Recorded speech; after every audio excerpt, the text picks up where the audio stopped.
Dengan latar belakang panorama bumi yang menakjubkan, seorang astronaut tenang dan bertekad, bersiap untuk menjelajah ke tempat yang luas dan tidak diketahui. Jendela stasiun membingkai pemandangan bumi yang memukau, mercusuar kehidupan yang cemerlang di tengah kegelapan tak berujung. Eva melayang di pesawat luar angkasa, matanya terpaku pada planet pertama yang penuh warna dan detail yang terpampang di layar. Di tengah keheningan angkasa, keindahan planet pertama terpancar, mengundang Eva untuk memulai petualangan yang tak terlupakan. Eva turun ke planet biru, permukaannya berupa hamparan samudra biru berkilauan yang tak berujung saat ia melangkah ke pantai dan menatap dengan kagum panorama yang menakjubkan. Eva turun ke planet biru, permukaannya berupa hamparan samudra biru berkilauan yang tak berujung saat ia melangkah ke pantai dan memperlihatkan panorama menakjubkan yang menakjubkan. Di planet Mira, ngarai berwarna karat dan gunung berapi yang berapi-api menggambarkan pemandangan yang sangat indah dan kekuatan yang tak terkendali. Eva menjelajah ke medan asing, siluetnya sangat kontras dengan cakrawala merah tua, melambangkan keberaniannya di tengah hal yang tidak diketahui. Di planet Crystal, Eva terpukau oleh hamparan kristal raksasa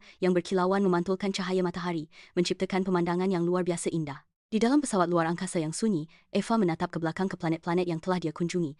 Hatinya dipenuhi keajaiban dan inspirasi saat tatapannya menyapu lanskap kosmik, pemandangan alam semesta yang luas memenuhi dirinya dengan rasa takjub dan kekaguman yang mendalam.